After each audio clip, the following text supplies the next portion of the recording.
Welcome to What a Creep, the show with Margot Donahue and Sonia Mansfield talking about creeps from the past to the present. This is your quick guide to the biggest creeps, jerks, assholes, and losers, the best of the worst. From two nice ladies who want the world to be a little less creepy.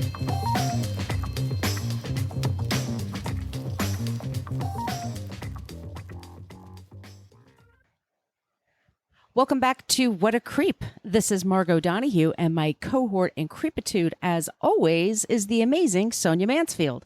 Hey, Sonia. Hello, my friend. Hello, my friend. Are you still displaced from your home? You're still with your folks? I am still staying with my parents, y'all. So if I sound different, it's because I'm set up in my dad's gigantic, creepy trophy room. It's filled with all these dead animals looking at me while I'm recording. You're going to have to post a picture on our Instagram for that. I most certainly will. I think I posted some in my Instagram. So if you want to go to the Sonia Show on Instagram, you can see some. But it's something. I'll just say that. My dad's so proud of his vegan daughter. So hopefully I sound okay, though. You sound great, actually. Okay. And I'm super excited about this episode because we are talking about another mystery. It's a mystery episode. We're not quite sure who the creep is, but maybe someone out there will figure it out for us, which is totally exciting. I would love it if one of our listeners solved a crime. Ooh. Anyway, we are the show that talks about creeps from the past to the present. You can follow us on social media at What a Creep. We do have a basic Facebook page. We rarely visit it. It's usually just a place where people go to tell us that we're using bad language and they wish we wouldn't. By the way, too bad. We use salty language in this program, so just kind of prep yourselves for that. We're on Twitter at CreepPod because somebody had What a Creep for 10 years and never used it. Great. We are also on Instagram, and you guys have been really following us on Instagram. We totally love that and totally appreciate that, so thank you. We also have just a basic old-timey email, I call it. It's whatacreeppodcast@gmail.com. Great place for people to send us suggestions for creeps and also non-creeps. We're always looking for suggestions for both. Also, if you just have any feedback for us, or if you would like some stickers, we do have so stickers cute. and they're adorable. And Everybody drink. Everybody drink. That's from our Dorking Out show. We'll talk about that at the end. But if you would like some stickers, don't be shy, ask, and we're happy to send them out to you. It's a way to support the show. Another way to support the show. Do you like that segue? I do. It's our Patreon page. We put out bonus episodes about twice a month. And they're so fun. And they are so fun. Sonia and I just kind of have a drink. We shoot the shit. We talk about creeps in the news and non-creeps in the news. Sometimes we give more information from current episodes. Sometimes we just talk about things like wouldn't make a full episode, but they're fun to talk about for like 15, 20 minutes. Please, if you're interested, we have some affordable options there. And I just want to say thank you to Carrie, Moni, Devin, Stephanie, Cyril, and Kelly. I hope I pronounced all those names correctly. Thank you all for joining the Patreon page. Yeah, thank you. That's awesome. And I'd like to thank some people who left us 5-star reviews in iTunes. MPR921, L-Rager 7. Mm-hmm, that's right. And Sean Runs. Thank you. That really helps us find our people in Apple Podcasts. And we know that they don't make it easy for you to do that, but it does really help. And it offsets all the reviews we get. We go that say like 1 star, there are a couple of Karens who drink Chardonnay. And we don't drink Chardonnay because Margot thinks it tastes like gasoline. That's true. That me. We also have a website at whatacreeppodcast.com, and you can find out everything you ever wanted to know about this show, but we're afraid to ask. It's got all of our old episodes and a link to our merch shop that has masks and t-shirts and journals, and you could get throw pillows if you want, tote bags. It's awesome. It's wicked awesome. And thank you, Sonia, for keeping that going. We love our threadless connection. We absolutely do. Those masks are great. I wear mine all the time everywhere I go, and I get compliments on them. Oh, good. All right. So are we ready to talk about today's show? Yes. It's a mystery. Ooh, go. A very special What a Creep mystery. Sources for this episode: New York Times, CNN's Something's Killing Me. It's hosted by B.D. Wong. It's a show. ThoughtCo, A&E, PBS, ABC News, Time, and of course, Wikipedia. Always Wikipedia. And we're going to be talking about the Tylenol murders. So now everything has a safety seal on it. Everything. So like medicine, food, drink, shampoo, conditioner, everything has a safety seal. But that used to not be a thing. Then something happened in 1982 that changed everything. In September 1982, some fucking creep put cyanide inside Tylenol caplets, put them back in the bottles, and randomly placed them back on store shelves across the Chicago area. And 7 people died after taking Tylenol. And that included a 12-year-old girl, a brand new mom, and 3, this is the one I did not remember, 3 members of the same family. Holy shit. Yeah. And the police set up like a special task force to investigate. And they had several suspects that they questioned throughout the years, but no one has been arrested. Therefore, it's a mystery. It's unsolved. The crime had everyone in this country absolutely terrified. It led to these really big changes in how items are packaged. That's why you see like tamper-proof seals on like every medicine bottle and food product, multiple layers. And they actually even changed like how medicine is made. Like it used to be these capsules that you could even break in half. Medicine would spill everywhere. They don't even do that anymore. It's like these unbreakable caplets or whatever you'd be able to tell if it had been messed with. Anyway, let's start with this What a Creep mystery at the beginning. Ready? I'm ready. Let's do it. Okay. I guess I didn't write down trigger warnings, but I guess trigger warnings would be death. Poisoning. There's a lot of death. Yeah, poisoning and death. And if you don't like to take pills, maybe that would be a trigger warning for you too. Okay. In the Chicago area on September 29th, 1982, 7th grader Mary Kellerman, she was 12 years old. She stayed home from school because she was feeling sick. She had a cold. She took a Tylenol because her parents told her, take a Tylenol, go back to bed. She had a sore throat. She took it and she immediately like collapsed on the floor in the bathroom. And she died instantly. That same day, a postal worker, he's 27, named Adam Janis of Arlington Heights, he died what was initially thought to be a massive heart attack. 27? 27. Holy and they thought it shit. was a heart attack. So he dies. His family all comes to his house to start comforting his family. And his brother and his sister-in-law, so Stanley, 25, and Teresa, 19, they rushed to the home to console the loved ones. They both got headaches. By the way, it's super common when you're all kinds of fucked up emotional shits going on in your life. You get a big headache, right? Mm-hmm. They each took a Tylenol from the same bottle. Stanley clutched his chest and started foaming at the mouth and fell over. He died that very day. And then Teresa died 2 days later. Oh my God. 3 people. I read an interview with this woman, Monica Janis, who was there. She was 10 years old when this happened. And those were her aunts and uncles. I'm sorry, her aunt and her uncles. To this day, she will not take Tylenol. Well, Makes would sense. you? No, never. Right. And she has this overwhelming fear, this anxiety that she's had to battle her whole life now that her family members will just drop dead. The interview is so sad. I felt so bad for her. So over the next few days, there were 3 more deaths. There was 35-year-old Mary McFarland. She lived in Elmhurst. This is all in Chicago area. 35-year-old Paula Prince, and then 27-year-old Mary Reiner of Winfield, and she had just come home after giving birth to her 4th child. Oh my God. Yeah. And all of them, it turned out, had taken Tylenol and then keeled over.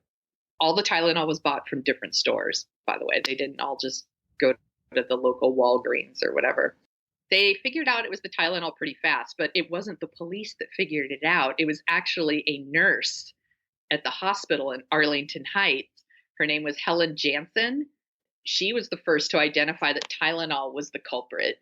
All of the Janis family was brought in. So first it was, the first gentleman, Adam. And then when the other 2 came in, she was like, all the same family. She figured it out. It was the Tylenol. So then the cops went and found the bottle of Tylenol and they smelled it. It turns out cyanide smells kind of like almonds. Oh, Did you know that? No. Yeah. And they were like, holy shit. And they did a test, and that's how they figured it out. So shout out to Helen Jansen.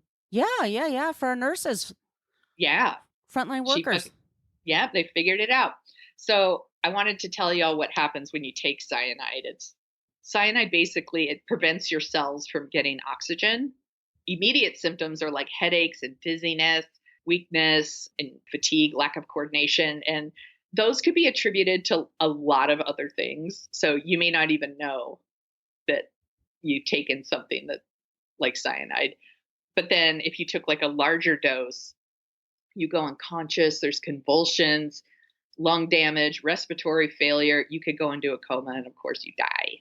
And very often when you die, it's because of respiratory failure or heart failure.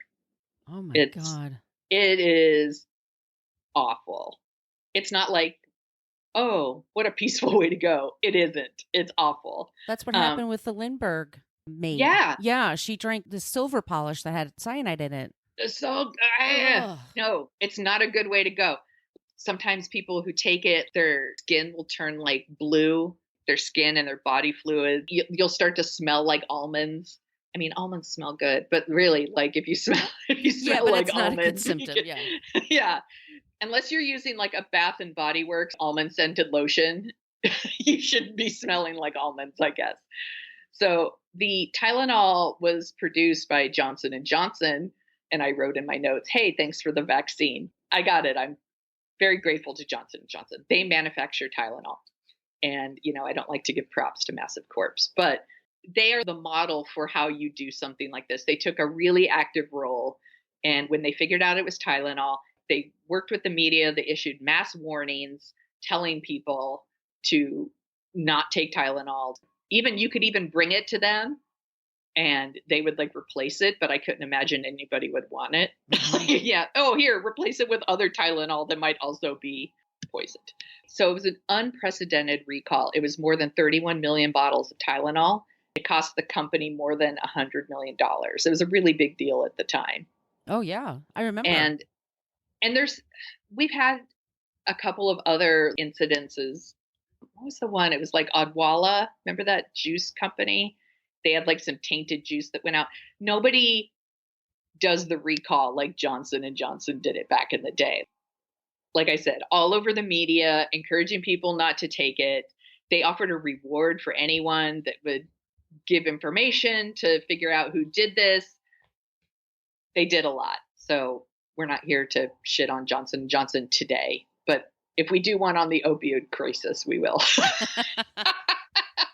So the police had set up a 145-member task force on this case.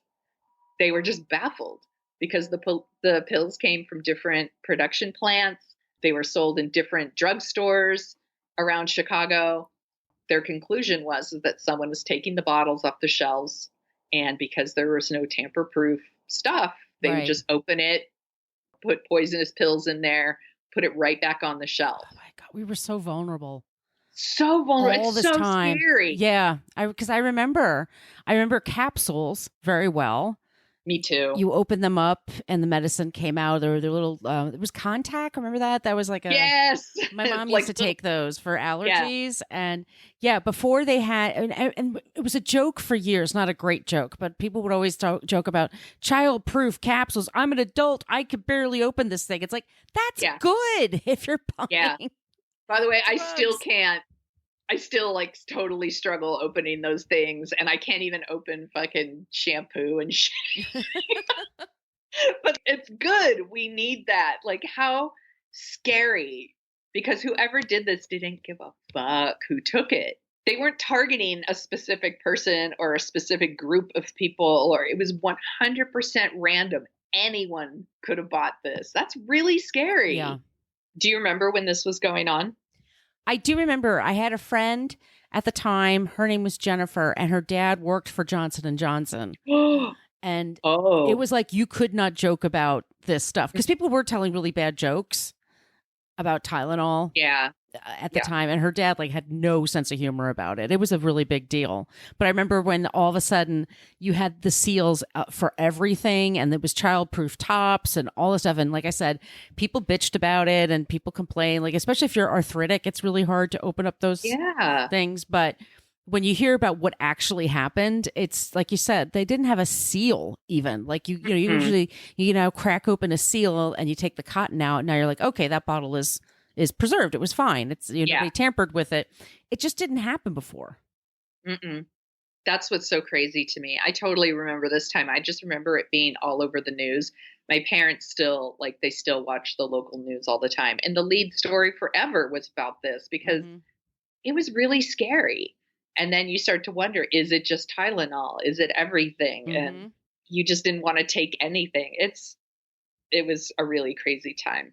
So obviously there was no internet back then to warn people. Like I said, they were all over the news, all over the newspapers, like it was all over the place. But then police actually drove around Chicago, like residential streets, and they used bullhorns to warn people. Don't take Tylenol. They were yelling it to people. Don't take Tylenol. I'm like, that's some like old. Did they get that from shit. the Blues Brothers? Right? Tonight, Blues Brothers. And it's ladies' night. It's ladies' night. Also, don't take Tylenol.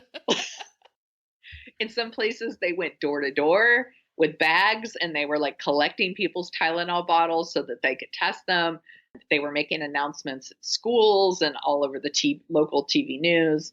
Tainted capsules were found in a few other grocery stores too in the Chicago area, but they had not been sold yet. So that is good news.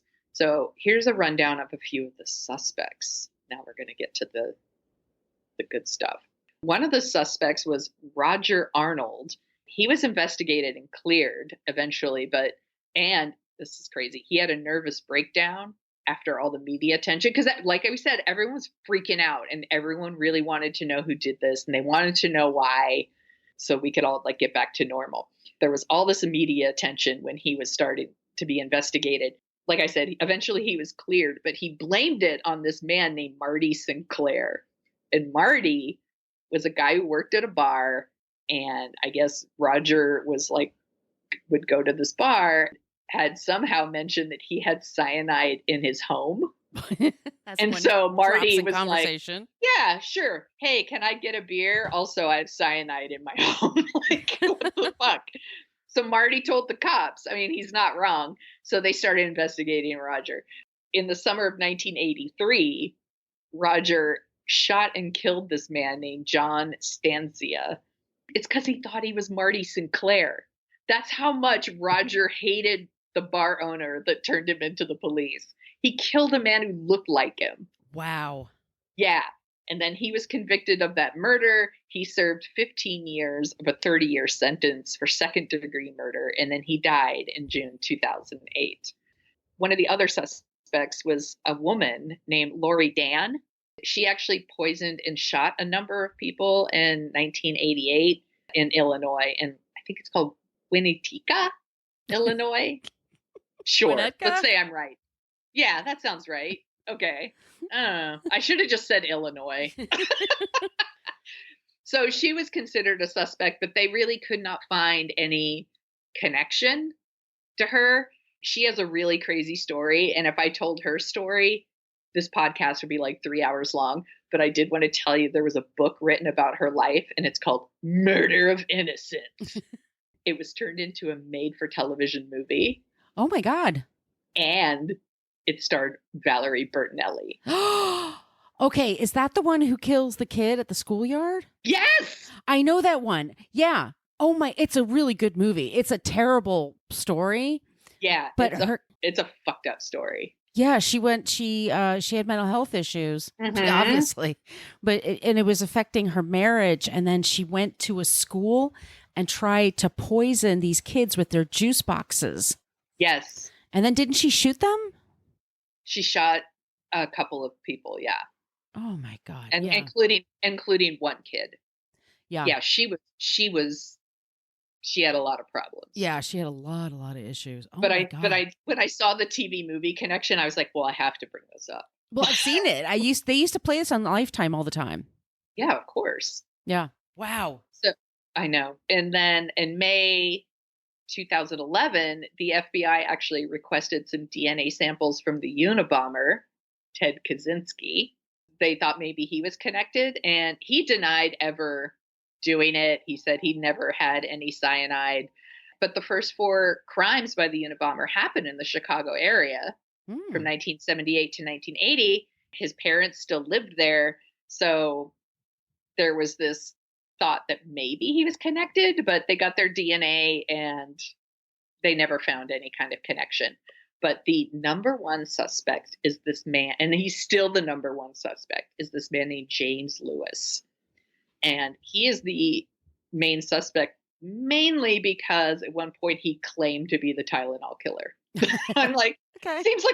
seems like a good reason to suspect him. When all these murders first happened, he wrote a ransom letter to Johnson & Johnson, and he demanded $1 million in exchange for stopping the poisoning. He is such a fucking creep. So before the Tylenol murders, we're going to rewind it a little bit. In July 1978, he was the main suspect in a murder.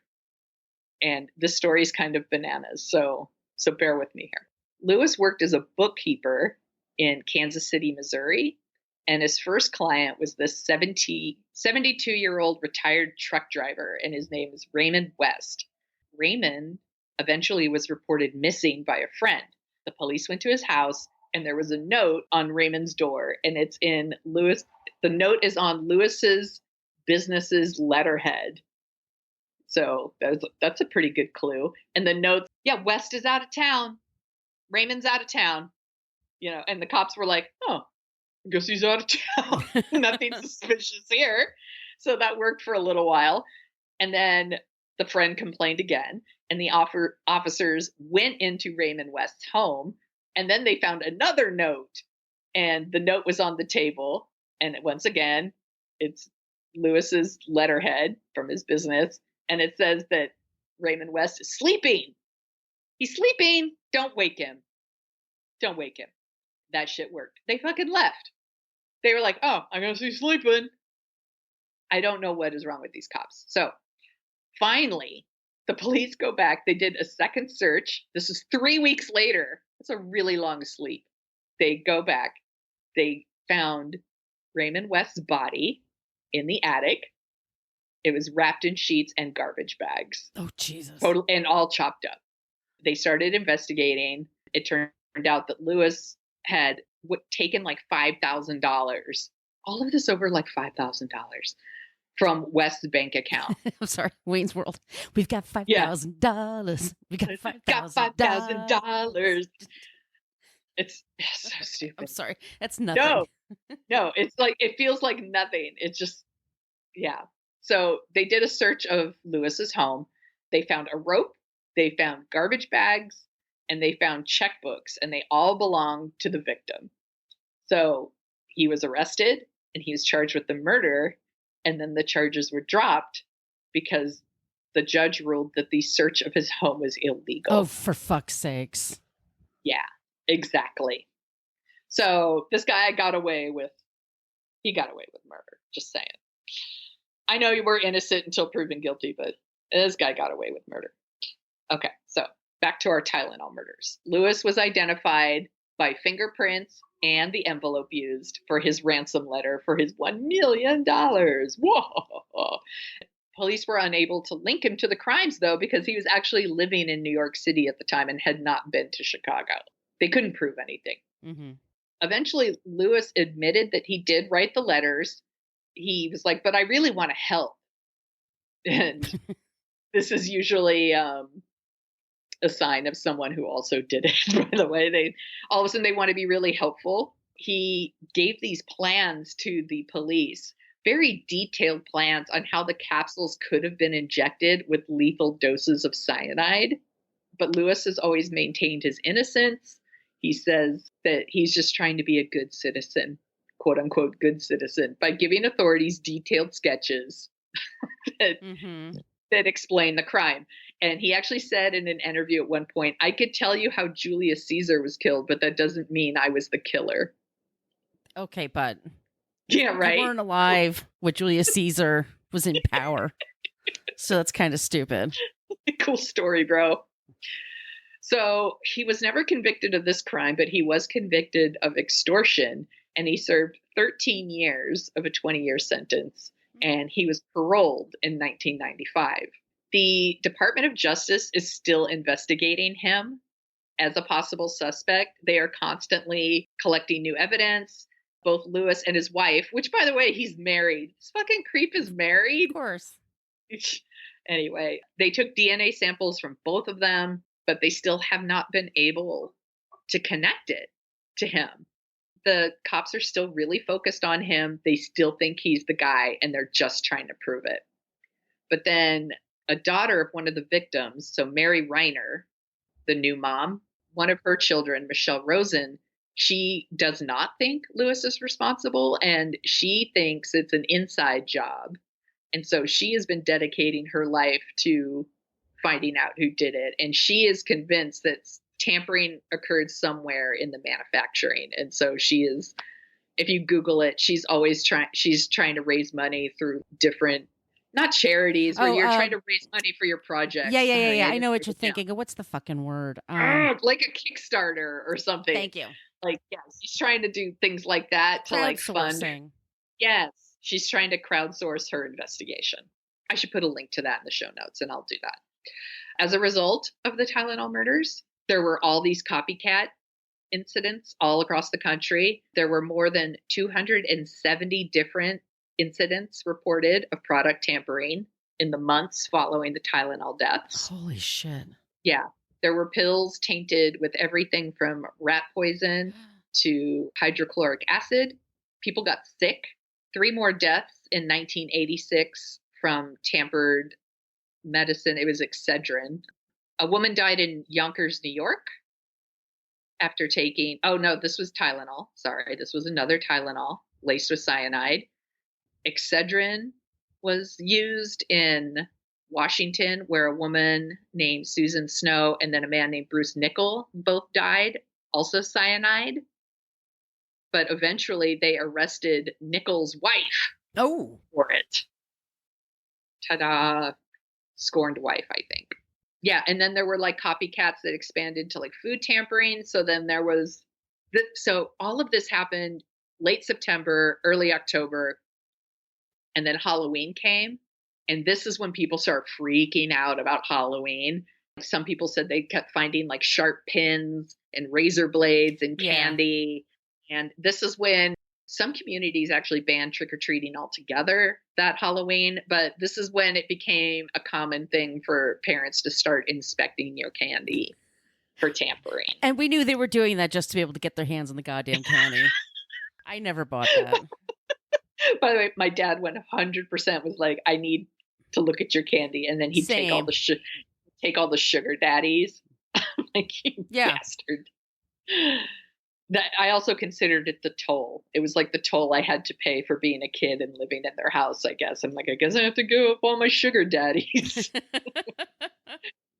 So also because of these murders, Johnson & Johnson introduced these like the new like tamper-proof packaging. It had like the foil seals over everything.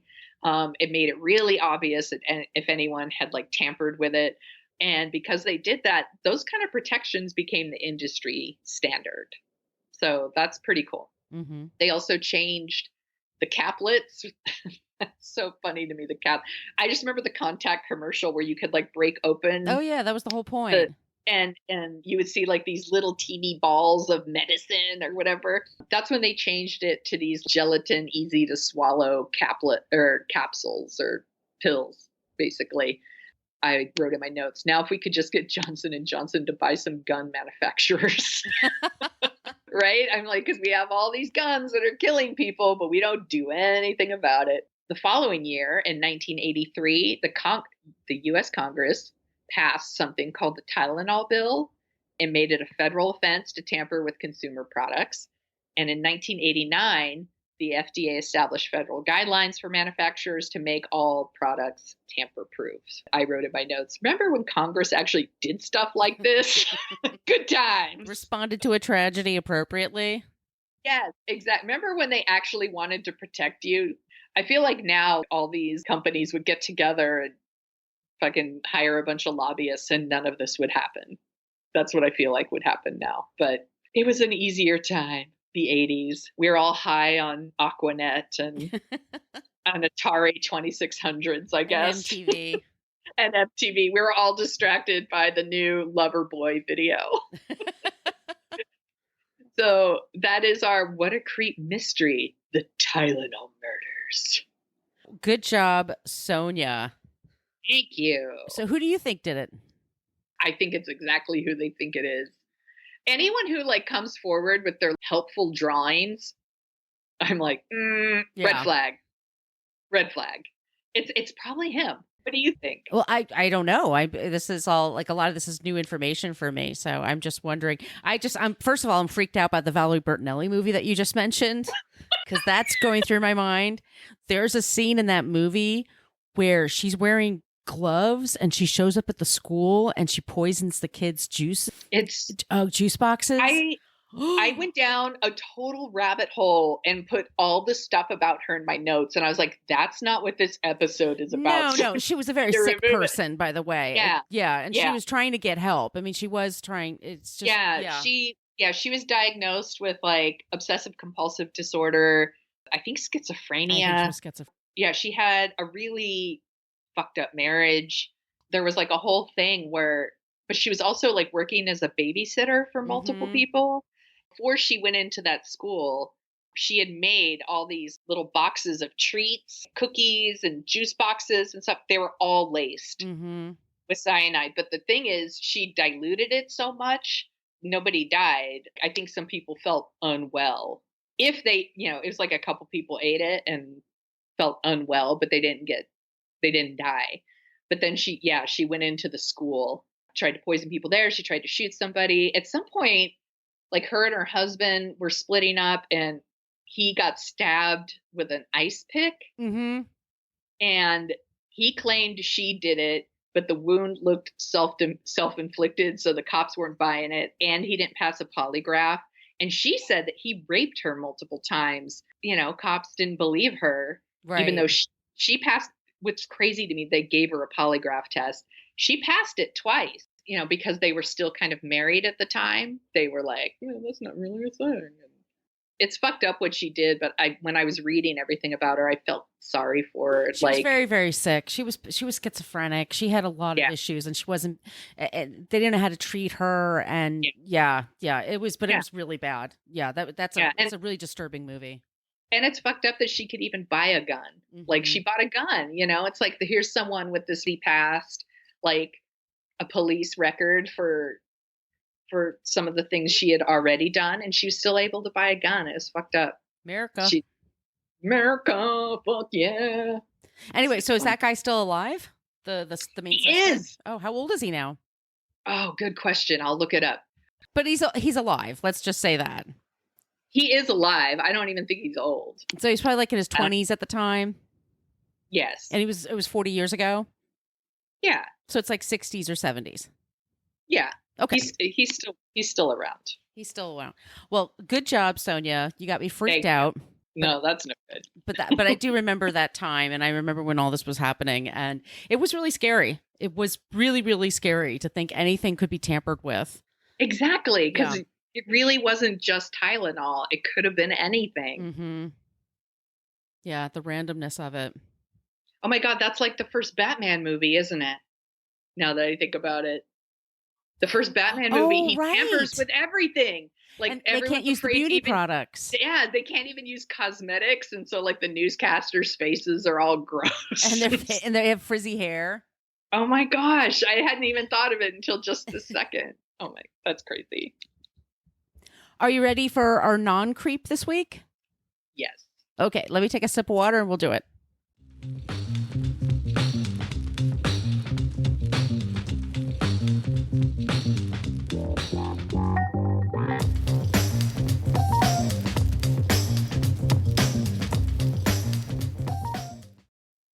Sonia, Yes.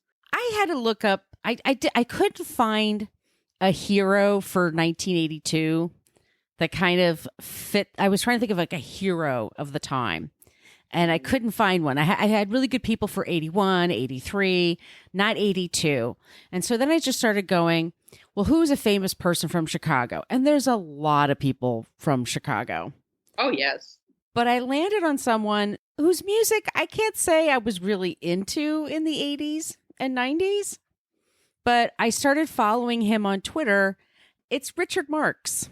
I love Richard Marx. I knew you would. I was like, Sonia loves this shit. But it's good music. Do. It's very catchy music that he created. He was born Richard Noel Marx in September 16th, 1963. He's born in Chicago. He was raised in Highland Park. He stayed there most of his adult life until he married Cynthia Rhodes from Staying Alive and Dirty Dancing. She is an amazing dancer. And Flashdance. And Flashdance, we did an episode of Dorking Out on Flashdance, and we both agreed that Cynthia Rhodes should have been the star of that movie. She's an amazing dancer and such a good actress, and she's funny as shit in that movie. She's great, and she should be doing that more. They were married in 1989 and went on to have 3 sons. They were together for about 25 years when they were living in Lake Bluff, Illinois. And I'm not from Chicago. We're going to actually meet up in Chicago, right?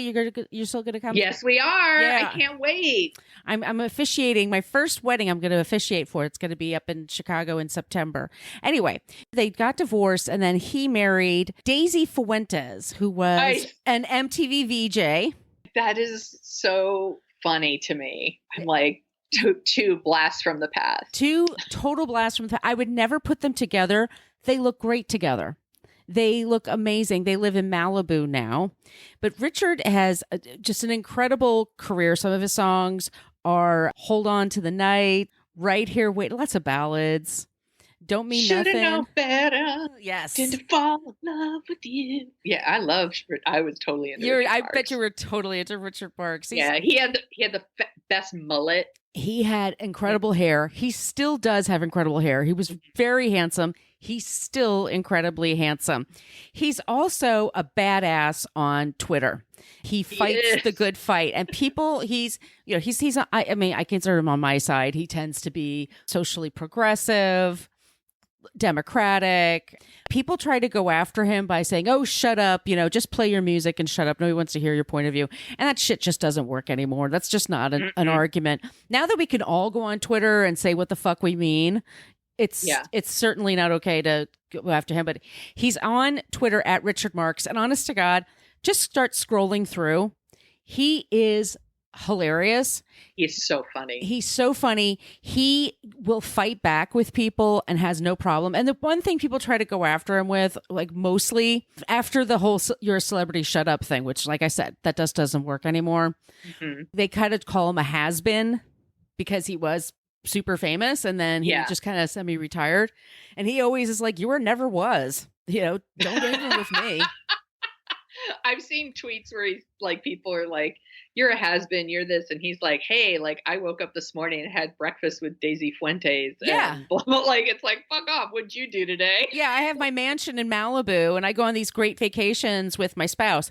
He was somebody that was going to go on tour in 2020, and then the COVID virus hit, and he was one of those people that's like, no, you got to stay home, you got to keep people safe. He missed his mother. His mother's still is alive, or she's 84, 85 years old, and he said, I haven't seen her in forever because we all have to be safe.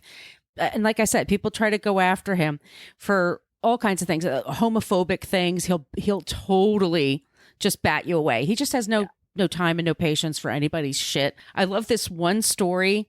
He and Daisy were on a flight in Seoul, Korea, and a passenger got unruly and started fighting and hitting people. And the flight crew was not prepared to handle this person. So it was a few passengers, one of them Richard Marx. His wife was putting it all on Instagram, Daisy. He held the person back and had to help tie up the person and keep him in his chair, make sure he didn't hurt people. And the guy broke loose 3 times and they had to keep Shit. an eye on him. And no one wants to deal with that's the thing about flying that terrifies me. Like I'm going to Chicago. I'm going on a road trip with some friends because I'm like, I don't want to deal with planes. I don't want to deal with people.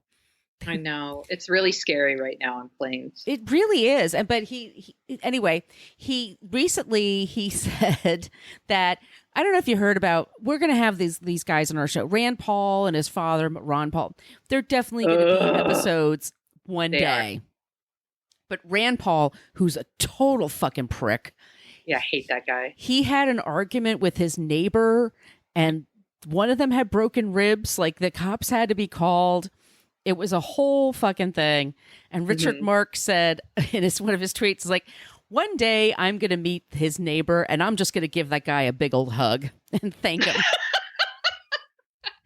And of course, Rand Paul, being the fucking weenie that he is, he complained to Twitter that this guy was inciting violence against him.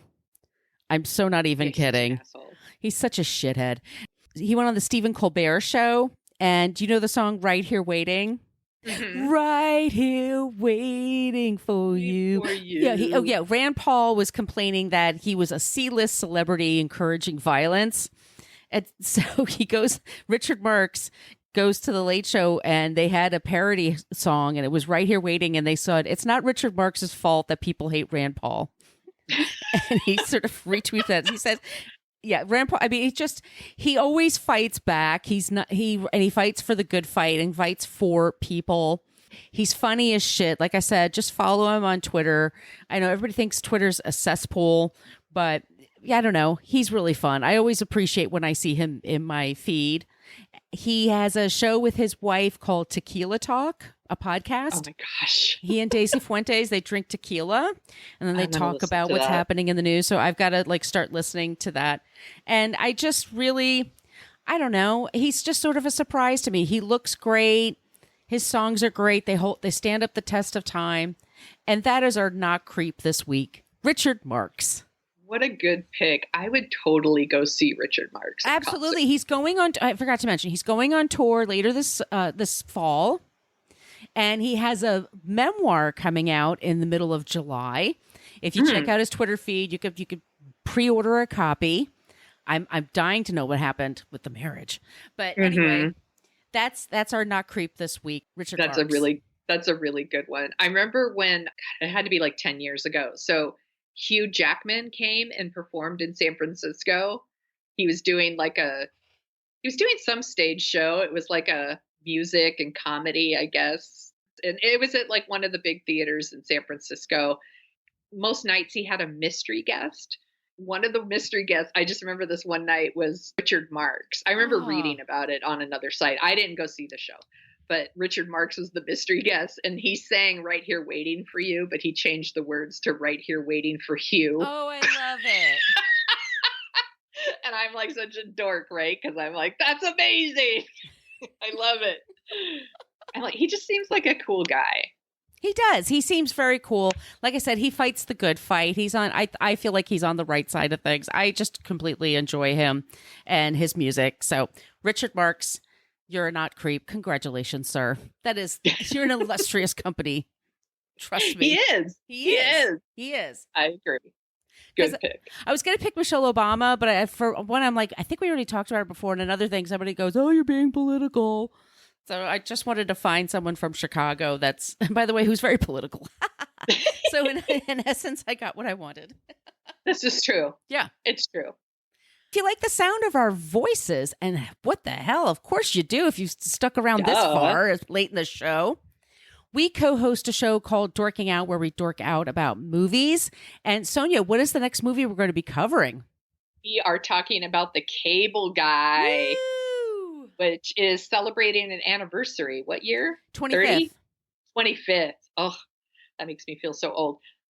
It's going to be a really fun discussion. I haven't seen it in a long time, but I just remember everyone talking about this movie back in the day. So I think it's going to be really fun. Jim Carrey got $20 million for this movie. That's why. And everyone was like, is he worth it? And like nowadays, Adam Sandler gets like 3 times as much for Netflix movies. Yeah, no, it was a big deal then. So that's going to be our next episode of Dorking Out. If you would like to reach out to us on all of the social medias, especially if you have suggestions for creeps and non-creeps. We love it when you use the Annie Potts gift from Ghostbusters. We got one. But if you're clever and you've got some other one, go use it instead. Yeah, we love it. We love it. We love hearing from you guys. Once again, our email is whatacreeppodcast@gmail.com. And Sonia, where can they find you? You can find me at thesoniashow.com and The Sonia Show on Twitter and Instagram and TikTok, where I'm there to ruin it for the kids. Where can people find you, Margot? You can find me at Brooklyn Fit Chick, mostly for Twitter and Instagram. My blog is brooklynfitchick.com. And we will be back soon with a new episode. So in the meantime, you guys, continue to wear your masks if you're shopping indoors, wherever you are indoors, especially on planes, trains. Don't be an asshole. Subways, don't be an asshole. Seriously. Please keep your face covered. Just be safe, y'all. Just for a little while longer. That's all we're asking for. And don't be a creep. Creep. Thank you for listening to us talk about creeps. You can follow us at What a Creep Podcast on Facebook, Twitter, and Instagram. But don't follow us too closely.